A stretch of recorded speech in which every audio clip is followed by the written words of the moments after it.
Hello dear students. So let us continue our discussion of atoms.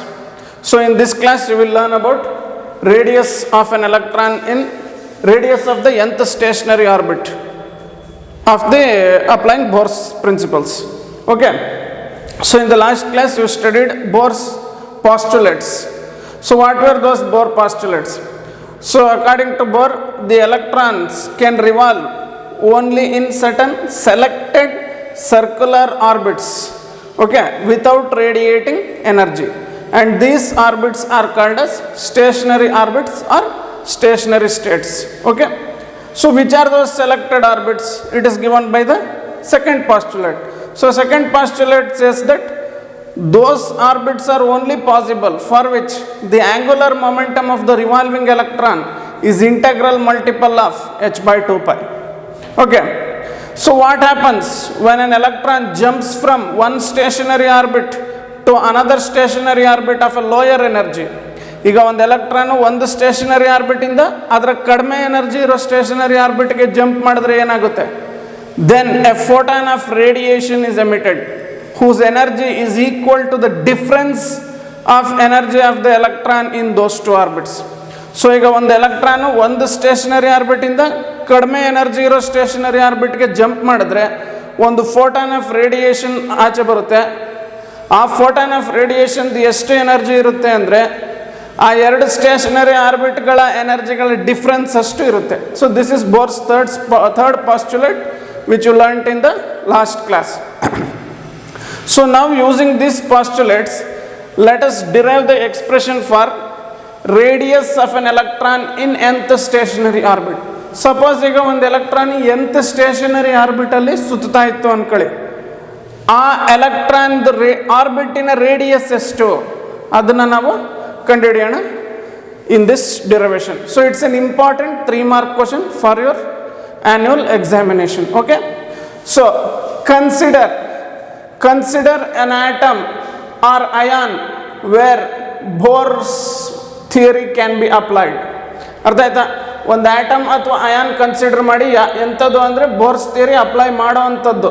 ಅದಕ್ಕೆ examples ನೆನ್ನೆ ನೋಡಿದ್ವಿ. They are hydrogen atom He+,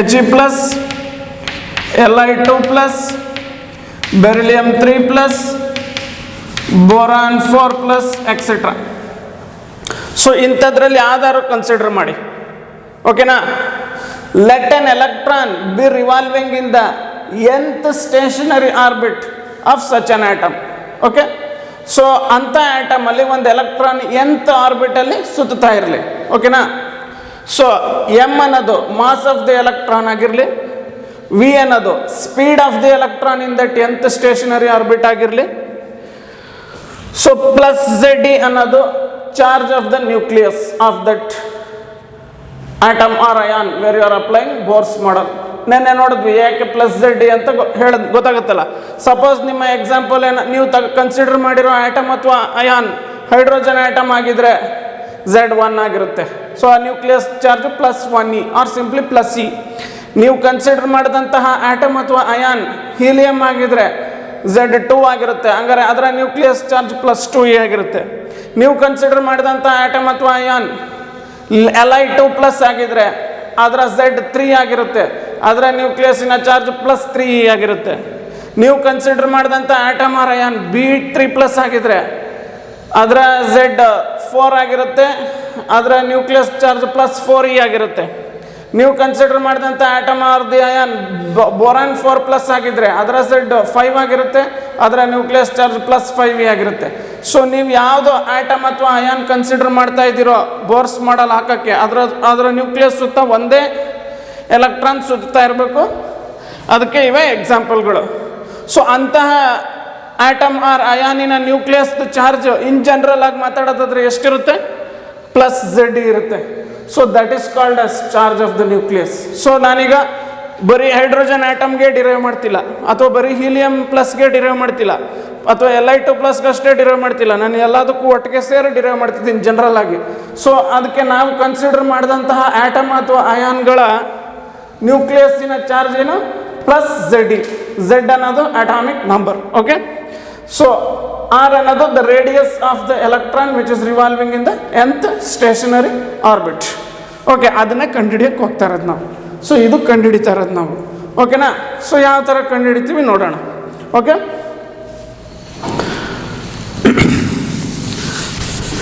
so ಯಾವುದೇ ವಸ್ತು circular motion ಅಲ್ಲಿ ಸುತ್ತಾ ಇದ್ರೆ ಅದರ ಮೇಲೆ ಏನು ಆ್ಯಕ್ಟ್ ಆಗಬೇಕು? ಅದರ ಮೇಲೆ ಸೆಂಟ್ರಿಪಿಟಲ್ ಫೋರ್ಸ್ ಆ್ಯಕ್ಟ್ ಆಗಬೇಕು. ಸೊ ಸೆಂಟ್ರಿಪಿಟಲ್ ಫೋರ್ಸ್ ಎಲ್ಲಿರುತ್ತೆ ಅಂದರೆ, centripetal force is A force acting on any body moving in a circular path and towards the centre of the circular path. ಈಗ ಫಾರ್ ಎಕ್ಸಾಂಪಲ್ ಒಂದು body ತಗೊಳ್ಳಿ, ಇದರ mass M ಇರಲಿ, ಇದು circular ಪಾತಲ್ಲಿ move ಆಗ್ತಾ ಇದೆ ಅಂದ್ಕೊಳ್ಳಿ. ಆ ಸರ್ಕ್ಯುಲರ್ ಪಾತಿನ ರೇಡಿಯಸ್ ಆರ್ ಇರಲಿ, ಈ ಬಾಡಿ ಮೂವ್ ಆಗ್ತಾ ಇರುವಂತಹ ಸ್ಪೀಡ್ ವಿ ಇರಲಿ. ಸೊ ಹಂಗಂದ್ಮೇಲೆ ಆ ಬಾಡಿ ಎಷ್ಟೊತ್ತು ಸರ್ಕ್ಯುಲರ್ ಪಾತಲ್ಲಿ ಮೂವ್ ಆಗ್ತಿರುತ್ತೋ ಅಷ್ಟು ಹೊತ್ತು ಕೂಡ ಆ ಬಾಡಿ ಮೇಲೆ ಒಂದು ಫೋರ್ಸ್ ಆ್ಯಕ್ಟ್ ಆಗ್ತಾ ಇರುತ್ತೆ. ಆ force centre of the circle ಕಡೆಗಿರುತ್ತೆ. ಇಂಥ ಫೋರ್ಸ್ನ ಏನಂತ ಕರಿತೀರಾ? ಸೆಂಟ್ರಿಪಿಟಲ್ ಫೋರ್ಸ್ ಅಂತ ಕರಿತೀರಾ. ಸೊ ಆ ಸೆಂಟ್ರಿಪಿಟಲ್ ಫೋರ್ಸ್ ಎಷ್ಟೊತ್ತಿರುತ್ತೆ ಅಂದರೆ, ಆ ಬಾಡಿ ಸರ್ಕ್ಯುಲರ್ ಪಾತಲ್ಲಿ ಎಷ್ಟೊತ್ತಿರುತ್ತೋ ಅಷ್ಟೊತ್ತು ಆ ಬಾಡಿ ಮೇಲೆ ಆ ಫೋರ್ಸ್ ಇರುತ್ತೆ. And that force is directed towards the centre of that circular path.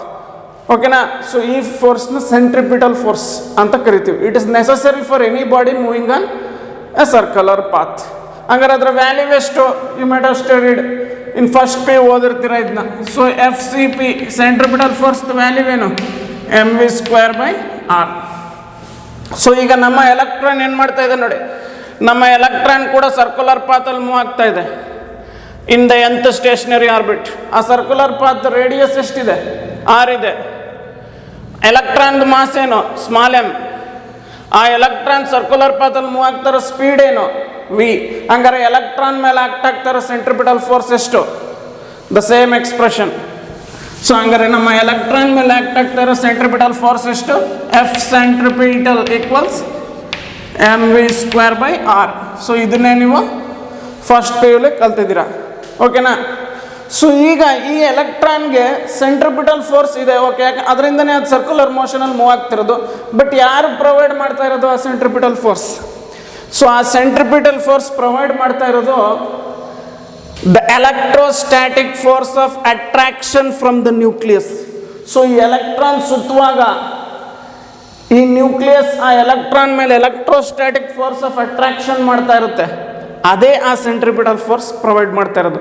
So electrostatics first chapter second P U C ಓದಿದ್ದೀರಾ.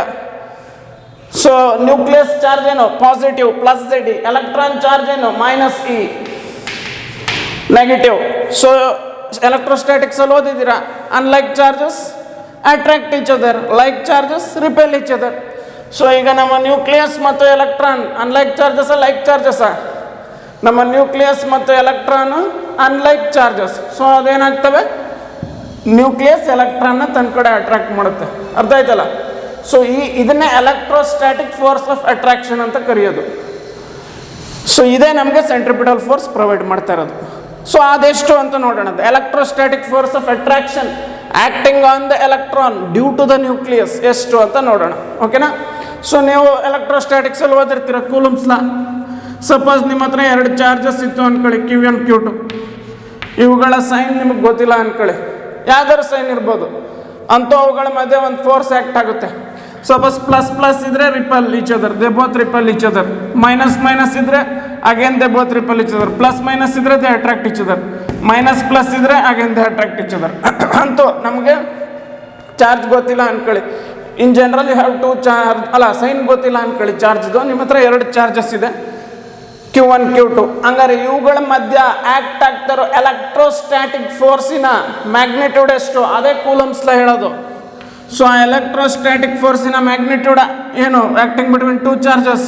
Magnitude of that electrostatic force 1/4πε0 mod Q1 mod Q2/r².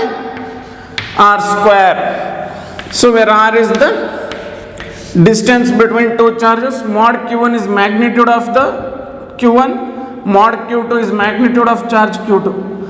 ಹಂಗಂದ್ಮೇಲೆ ಇವುಗಳ ಮಧ್ಯೆ electrostatic ಫೋರ್ಸಿನ magnitude ಏನು? 1/4πε0 mod Q1 mod Q2/r². Mod q1 is the magnitude of charge q1. Mod q2 is the magnitude of charge q2. R is the distance between q1 and q2. Okay. So F is the magnitude of the force. ಇದು magnitude of the force. Directions ನಿಮ್ಗೆ ಇನ್ನೂ ಗೊತ್ತಿಲ್ಲ, ಯಾಕಂದರೆ ನಿಮಗೆ ಚಾರ್ಜಸ್ಗಳ sign ಗೊತ್ತಿಲ್ಲ. ಎರಡು plus plus ಆದರೆ ಆ ಫೋರ್ಸು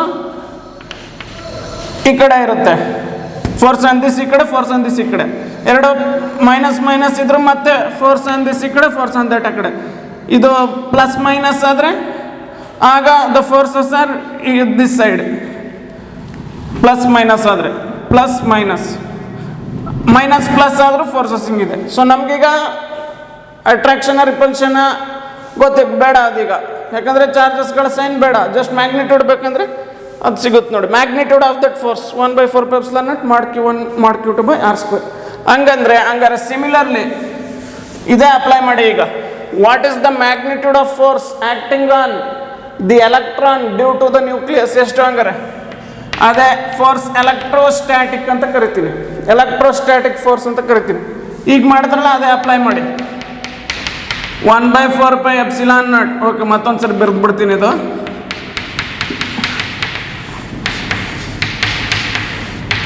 ಇದು ಕಾಪಿ ಮಾಡಬೇಡಿ, ಜಸ್ಟ್ ಫಾರ್ ಎಕ್ಸ್ಪ್ಲನೇಷನ್ ಬರೀತಾ ಇರೋದು. So 1/4πε0 mod q1 mod q2/r². ಇದು ನಮ್ಮ ಫಾರ್ಮುಲಾ. ಇದು okay. You have two charges separated by distance R, ಅವುಗಳ ಮಧ್ಯೆ ಇರೋ ಫೋರ್ಸಿನ ಮ್ಯಾಗ್ನಿಟ್ಯೂಡ್. ಈಗ ಅದೇ ಥರ ನಮ್ಮ ಹತ್ರ ಎರಡು ಚಾರ್ಜ್ ಇದೆ, ಒಂದು ನ್ಯೂಕ್ಲಿಯಸ್ ಪ್ಲಸ್ Z, ಇನ್ನೊಂದು ಎಲೆಕ್ಟ್ರಾನ್ ಮೈನಸ್ E. ಹಂಗಾರೆ ಎಲೆಕ್ಟ್ರಾನ್ ಮೇಲೆ ನ್ಯೂಕ್ಲಿಯಸ್ ಇಂದ ಬೀಳ್ತಾ ಇರೋ ಫೋರ್ಸ್ ಏನು? 1/4πε0 mod q1. ಇದನ್ನೇ q1 ಅನ್ಕೊಂಡ್ರಿ, ಇದೇ q1 ಅನ್ಕೊಳ್ಳಿ, ಪ್ಲಸ್ Z. ಅದರ ಮ್ಯಾಗ್ನಿಟ್ಯೂಡ್ ಅಷ್ಟೇ ಬೇಕು. So simply Z again plus Z. ಈಗ ಎಲೆಕ್ಟ್ರಾನ್ ಚಾರ್ಜ್ ಏನು ಮೈನಸ್ E, ಬಟ್ ನನಗೆ ಬೇಕಾಗಿರೋದು ಬರೀ ಮ್ಯಾಗ್ನಿಟ್ಯೂಡ್ ಮಾತ್ರ, ಯಾಕಂದರೆ ನಾವು ಮ್ಯಾಗ್ನಿಟ್ಯೂಡ್ ಆಫ್ ದಟ್ ಫೋರ್ಸ್ ಅಷ್ಟೇ ಕಂಡುಹಿಡಿತಾ ಇರೋದು. ಅದು ಕೂಡ ಈನೇ ಮ್ಯಾಗ್ನಿಟ್ಯೂಡ್ ಅಲ್ಲ. ಮ್ಯಾಗ್ನಿಟ್ಯೂಡ್ ಬಂದಾಗ ನೆಗೆಟಿವ್ ಇದ್ರೂ ಸೈನ್ ಕನ್ಸಿಡರ್ ಮಾಡಬಾರ್ದು. You should simply consider that value, ಅಂದರೆ ಪಾಸಿಟಿವ್ ಪ್ಲಸ್ ಈನೇ ಕನ್ಸಿಡರ್ ಮಾಡ್ಬೋದು. So Z is the magnitude of the nucleus charge plus Z, and E is the magnitude of the charge of the electron minus C. ಹಂಗಾರೆ nucleus ಮತ್ತು electron ಮಧ್ಯೆ ಇರೋ ದೂರ ಎಷ್ಟು? ಅದೇ radius of the nth stationary orbit r². ಓಕೆನಾ? So I will rub this. So electron is moving in the nth stationary orbit in the circular path. This is the centripetal force acting on the electron. It is provided by the electrostatic force of attraction on the electron due to the nucleus. So ಇದನ್ನ ಇದೇ provide ಮಾಡಿರೋದು. ಹಂಗಾರೆ ಇವೆರಡು ಸಮ ಇರ್ತವೆ ಒಂದಕ್ಕೊಂದು. So Fe FCP is equal to Fe. Equate ಮಾಡಿ ಈಗ, ಯಾಕಂದರೆ ಇದನ್ನು ಪ್ರೊವೈಡ್ ಮಾಡ್ತಿರೋದು ಇದೆ. mv²/r is 1/4πε0 Z into E. Simplify ಮಾಡೋಣ ಸ್ವಲ್ಪ. So by r². ಸೊ ಒಂದಾರ್ ಕ್ಯಾನ್ಸಲ್ ಆಯ್ತು ನೋಡಿ.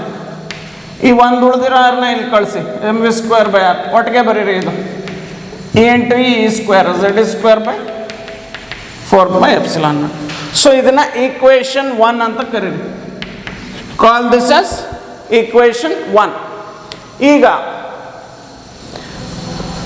now the electron is revolving in the nth stationary orbit. So ನಮ್ಮ ಬೋರ್ಸ್ ಪಾಸ್ಟುಲೇಟ್ ನೆನಪಿಸ್ಕೊಳ್ಳಿ. ಸೆಕೆಂಡ್ ಪಾಸ್ಟುಲೇಟ್ ಏನು ಹೇಳುತ್ತೆ? Only those orbits are possible for which the angular momentum is equal to integral multiple of h/2π.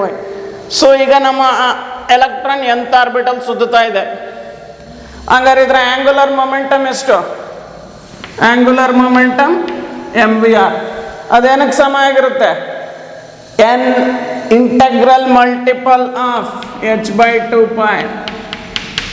You learn this in the last class. ಇದೇ ನಮ್ಮ Bohr's quantum condition ಅಂತ ಕರೆಯೋದು. Okay. So ನಾವು according to Bohr's quantum condition, the angular momentum of the electron is equal to nh/2π ಅಲ್ವಾ? Revolving in the nth stationary orbit. Square ಮಾಡಿ, ಅದನ್ನ squaring on both sides, square on both sides, M square V square R square ಏನಾಯಿತು N square H square by 2 square 4 pi square. So ಇದನ್ನ equation 2 ಅಂತ ಕರೀರಿ.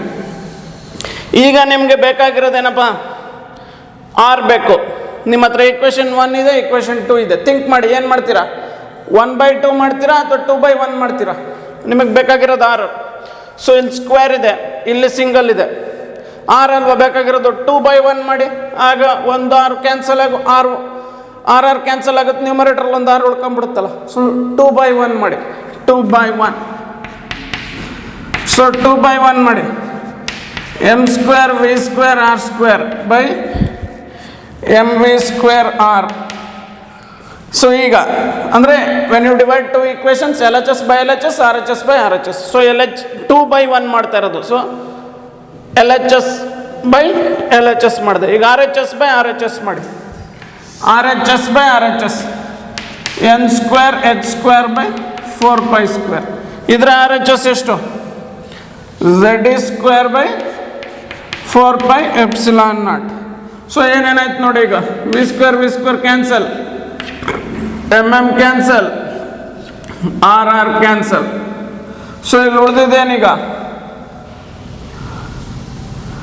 ಒಂದೇ ಉಳಿತು, ಒಂದು R ಉಳಿತು. ಸೊ ಇದೇನು ಮಾಡ್ಬೋದು ನೋಡಿ, ಈಗ when you divide two fractions ಏನು ಮಾಡ್ಬೋದು ಕಲ್ತಿದ್ದೀರಾ basics. Numerator into reciprocal of denominator. So numerator ಏನು? N square H square by 4 pi square into reciprocal of denominator 4 pi epsilon naught by Z square. So ಏನೇನಾಯ್ತು ನೋಡಿ, 4 cancel ಆಯಿತು, 1 pi cancel ಆಯಿತು. So ಏನು ಬಂತು ನೋಡಿ ನಿಮ್ಗೆ, ಈ ಎಮ್ಮನ್ನು ಕೆಳಗೆ ಕಳಿಸ್ಬಿಡಿ. ಈಗ ಹಂಗಾರೆ ಆರ್ ಏನು ಉಳಿತು ನೋಡಿ, ಫಸ್ಟ್ ಎಪ್ಸಿಲಾನ್ ನಾಟ್ ಬರಿತೀನಿ, epsilon naught N square H square by pi M Z square. So ಇದೇ ನಿಮ್ಮ expression for R. Important. So you have to write down. ಇದಿಷ್ಟೇ ಬರ್ಕೊಳ್ಳಿ. ನಾನು ಎಕ್ಸ್ಪ್ಲೇನ್ ಮಾಡುವಾಗ ಏನು ಬರೆದಿರ್ತೀನಿ ಬೇಡ ಅವೆಲ್ಲ ಇಷ್ಟು ಬರ್ಕೋಬೇಕು ನೀವೀಗ. ಯು ಹ್ಯಾವ್ ಟು ರೈಟ್ ಈ ಫಿಗರ್, ಈ ಟರ್ಮ್ಸು ಮತ್ತು ಇಷ್ಟು 3 mark question. So you have full 3 marks here. So you have to copy down this till here. Okay?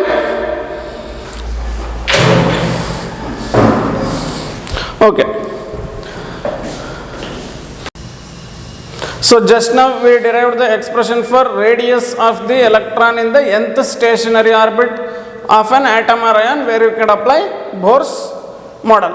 Okay, so you got this expression. E expression bantu nimge epsilon naught n square h square by pi m z e square. Okay, so till here we did just now. So suppose iga you should copy this also, what I am writing now. For hydrogen atom z value ಎಷ್ಟು ಹೈಡ್ರೋಜನ್ಗೆ 1. ಹಂಗಾರೆ radius ಏನಾಯ್ತು ನೋಡಿ, epsilon naught N square H square, ಝೆಡ್ಗೆ 1 ಕೊಟ್ಟರೆ 1 into anything is same. So pi m e square. So ಇದು ನಮ್ಮ hydrogen ಆಟಮ್ಗೆ ಇರುವಂಥ expression. So hydrogen atom ಕೇಳಿದ್ರೆ ಇಲ್ಲಿವರೆಗೂ ಬರೀಬೇಕು. ಓಕೆನಾ? ಇನ್ ಜನರಲ್ ಎನಿ ಆಟಮ್ ಅಂದರೆ ಇಷ್ಟು ಸಾಕು, ಹೈಡ್ರೋಜನ್ ಆಟಮ್ ಅಂದರೆ ಇಲ್ಲಿವರೆಗೂ ಬರೀರಿ. See in general whatever question you get right till here. Hydrogen ಆಟಮ್ಗೆ ಬರೆದು ಬಿಡಿ ಕೊನೆಯಲ್ಲಿ, ಅಟ್ ಲಾಸ್ಟ್ ಹೈಡ್ರೋಜನ್ ಆಟಮ್ಗೆ. ಫಾರ್ ಹೀಲಿಯಂ ನೀವೇ ಅನ್ಕ ಮಾಡ್ಕೋಬೇಕಾದ್ರೆ ವರ್ಕ್ ಸಪ್ರೇಟ್ಲಿ. 2 ಹೀಲಿಯಮ್ಗೆ ಎಚ್ ಇ ಪ್ಲಸ್ಗೆ Z2 ಕೊಡಿ. ಈಗೇನು ಮಾಡಿ ತೋರ್ಸೋದು ಬೇಡ, ನೀವು ಬೇರೆ ಕಡೆ ಬೇಕಾದ್ರೆ ಬರ್ಕೋಬಹುದು. So epsilon naught N square square by 2 pi m e square ಆಗುತ್ತೆ. Li2 ಪ್ಲಸ್ಗೆ 3 ಕೊಡಬೇಕು Z, ಇದಕ್ಕೆ Z2, ಇದಕ್ಕೆ Z3. Li2 ಪ್ಲಸ್ಗೆ ಸಾರಿ Li2 ಪ್ಲಸ್ಗೆ Z3, He ಪ್ಲಸ್ಗೆ Z2, ಹೈಡ್ರೋಜನ್ ಆಟಮ್ಗೆ Z1. ಸೊ ಅದು ಬರ್ದು ತೋರಿಸಿದ್ದೀನಿ, ಇಷ್ಟು ಸಾಕು. You can write till here if they ask you in exam. Okay, so ಇದು ರೇಡಿಯಸ್ ಆಯಿತು. ಸೊ ನೆಕ್ಸ್ಟ್ ಅದೇ ಥರ ಇನ್ನೊಂದು ಇಂಪಾರ್ಟೆಂಟ್ 3 ಮಾರ್ಕ್ ಕ್ವಶನ್ ಇದೆ. Velocity of the electron when it is revolving in nth stationary orbit. Okay, so velocity ಮಾಡೋಣ ಈಗ.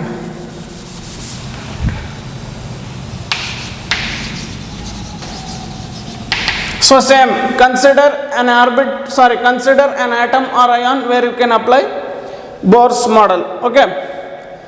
So consider an electron revolving in the nth stationary orbit in a circular path. So m is the mass of the electron, r is the radius of the nth stationary orbit, plus z is the charge of the nucleus, v is the speed of the electron in the nth stationary orbit. Ide ಕಂಡುಹಿಡಿಯಬೇಕಾಗಿರೋದು ಈಗ. ಮತ್ತೆ the same points I will tell for here also. For any body moving in a circular motion, you should provide it with centripetal force. So what is the expression for centripetal force? mv square by r. So as the electron is revolving in the circular path of radius r, the centripetal force acting on the electron is mv square by r. Who is providing it?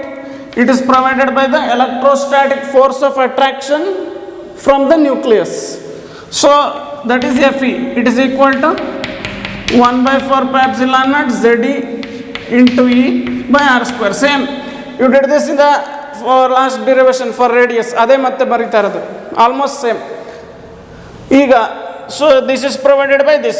So FCP is equal to Fe. So ಏನಾಯ್ತು ನೋಡಿ, mv square by r is equal to Ze square by 4 pi epsilon naught r square. ಏನಾಯ್ತು ಈಗ, r r cancel ಆಯಿತು, ಈ ಆರ್ನ ಈ ಕಡೆ ಕಳಿಸಿ. ಸೊ mv ಸ್ಕ್ವೇರ್ r ಏನಕ್ಕೆ ಸಮ ಆಯಿತು? Ze square by 4 pi epsilon naught ಸಮ ಆಯಿತು. ಓಕೆನಾ? ಈಗ ಮತ್ತೆ ಬೋರ್ಸ್ ಕ್ವಾಂಟೈಸೇಷನ್ ರೂಲ್ ಹಾಕಿ. ಏನು ಹೇಳುತ್ತೆ Bohr's quantisation rule? So for any, what does the Bohr's second rule say? Those orbits are permitted for which the angular momentum of the electron is integral multiple of h by 2 pi. So since the electron is revolving in the nth orbit, the angular momentum will be then nh by 2 pi. So ಈಗ ಇದನ್ನೇ equation number 2 ಅಂತ ಕರೀರಿ, ಇದನ್ನ equation number 1 ಅನ್ನಿ. ಈಗ ನಮಗೆ V ಬೇಕು, ಏನು ಮಾಡ್ತೀರಾ? 1 by 2 ಮಾಡಿ. ಸೊ mv ಸ್ಕ್ವೇರ್ r ಆಯಿತು. ಇಲ್ಲೇನಾಯಿತು? LHS by LHS, mvr, RHS by RHS, Ze square by 4 pi epsilon naught, ಇದು nh by 2 pi. So cancel, R cancel, v cancel. So ನಿಮ್ಗೆ ವಿ ಸಿಕ್ತು ನೋಡಿ. ಇಲ್ಲೇನೇನಾಯಿತು ನೋಡೋಣ. So we are dividing two fractions, numerator into reciprocal of denominator. So Ze square by 4 pi epsilon naught into 2 pi by nh.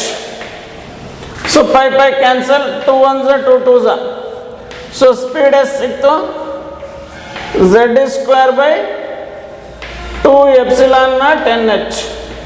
So this is the expression for speed of an electron revolving in the nth stationary orbit of an atom or ion containing only one electron. Okay, or in general I will tell Bohr atom. Okay, so you got the expression for speed. It's an important derivation for board exam, 3 mark or 2 mark question. Okay, so you got the expression for speed. How much you got? V is Ze square by 2 epsilon naught nh. For hydrogen atom, Z equals 1. So hydrogen atom Z is to 1. Hangare speed ಏನಾಯ್ತು ಹಂಗಾರೆ 2 epsilon naught nh ಆಯ್ತು. Okay. So this is the expression for speed of an electron revolving in the nth stationary orbit for hydrogen atom. Okay, so that's it. So now let us discuss some important competitive points.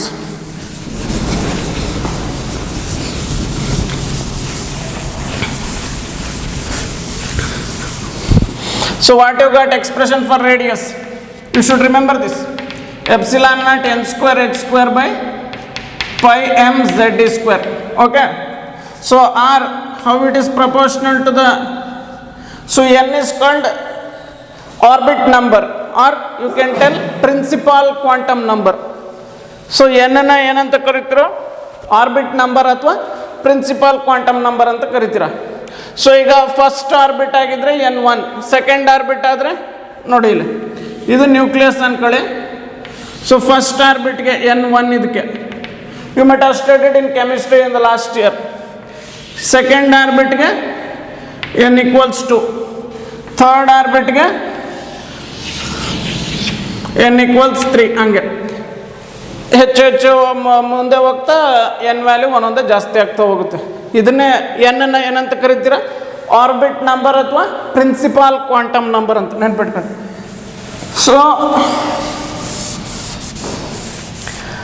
So r ಎನ್ಗೆ ಯಾವ ಥರ related? R is directly proportional to N². How r is related to Z? R is inversely proportional to Z. So ಹಿಂಗಿದ್ದಾಗ ನೀವು ಹೆಂಗೆ ಬರಿಬೋದು? ಈಗ ಈ ಥರ ಇದ್ದಾಗ ಕಂಪ್ಯಾರಿಸನ್ ಕೇಳಿದ್ರೆ R1/R2 ಏನಕ್ಕೆ ಸಮ ಆಗುತ್ತೆ? N1² ಸಪೋಸ್ ಈಗ ನಿಮಗೆ ಎರಡು ಆರ್ಬಿಟ್ ತಗೋತಾರೆ, ಅವುಗಳ ರೇಡಿಯಸ್ ಕೊಡ್ತಾರೆ, ಒಂದು ಆರ್ಬಿಟ್ದು N ವ್ಯಾಲ್ಯೂ ಕೊಡ್ತಾರೆ, ಇನ್ನೊಂದು N ವ್ಯಾಲ್ಯೂ ಕಂಡುಹಿಡ್ಬೋದು ನೋಡಿ. ಅದೇ ಥರ ಇಲ್ಲೂ ಮಾಡ್ಬೋದು. R1Z1 = R2Z2 ನೋಡಿ. ಇವು ಕಾಂಪಿಟೇಟಿವ್ ಪಾಯಿಂಟ್ಸ್. ಒಟ್ಟಾರೆಯಾಗಿ ಬರೆದ್ರೆ ಈಗ ನಾನು ಒಟ್ಟಾರೆಯಾಗಿ ಬರೆಯೋದಾದ್ರೆ ಇವೆರಡು ಸೇರಿ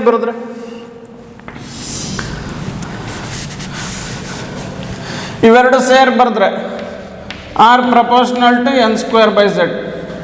ಓಕೆನಾ? ಇಲ್ಲೂ ನೀವು ಸಿಂಪ್ಲಿಫೈ ಮಾಡ್ಬೋದು ನೋಡಿ ಇನ್ನು.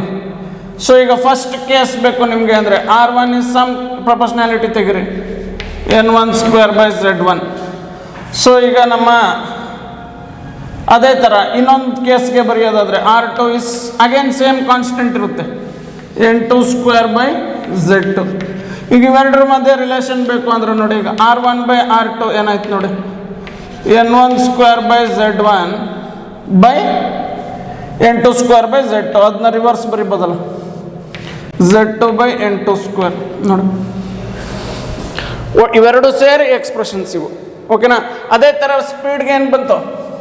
ಸ್ಪೀಡಿಂದ nth ಸ್ಟೇಷನರಿ ಆರ್ಬಿಟ್ Z²/2ε0NH. ಈಗ ವಿ ಏನಕ್ಕೆ proportional? Directly proportional to Z. ಈ ಎನ್ಗೆ ಯಾವ ಥರ proportional? Inversely proportional to N. ಈಗ ಮತ್ತೆ v is directly proportional to Z, v is inversely proportional to N. ಇದು ಹೆಂಗೆ ಬರಿಬೋದು ನಾನೀಗ? ಇದು ಹೆಂಗೆ ಬರಿಬೋದು? V1/V2 = Z1/Z2. ಇದು V1N1 = V2N2. ಒಟ್ಟಾರೆಯಾಗಿ ಬರೆಯೋಣ. ಈಗ ಇವೆರಡನ್ನು ಜಾಯಿನ್ ಕ್ಲಬ್ ಮಾಡಿಬಿಡೋಣ. ಇವೆರಡನ್ನೂ V proportional to Z/N. So ಹಂಗಾರೆ ಫಸ್ಟ್ ಕೇಸ್ಗೆ ಹೆಂಗೆ ಬರಿಬೋದು? V1 is some constant into Z1/N1. ಅದೇ ಥರ ಸೆಕೆಂಡ್ ಕೇಸ್ಗೆ V2 = some constant into Z2/N2. ಈಗ ಡಿವೈಡ್ ಮಾಡಿ, V1/V2 ಮಾಡಿ. ಆಗೇನಾಯ್ತು? Z1/N1/Z2/N2 ಇಂಟು ರೆಸಿಪ್ರಕಲ್ ಮಾಡಿಬಿಡ್ಬೋದಲ್ಲ. ಡಿವೈಡ್ ಬೈ ಫ್ರಾಕ್ಷನ್ ಇದ್ದಾಗ into reciprocal of that fraction N2/Z2 ನೋಡಿ. Note it all for competitive exams. So here we completed the expressions for radius. So we completed the expressions for radius and velocity and also some competitive points related to this. Thank you. Note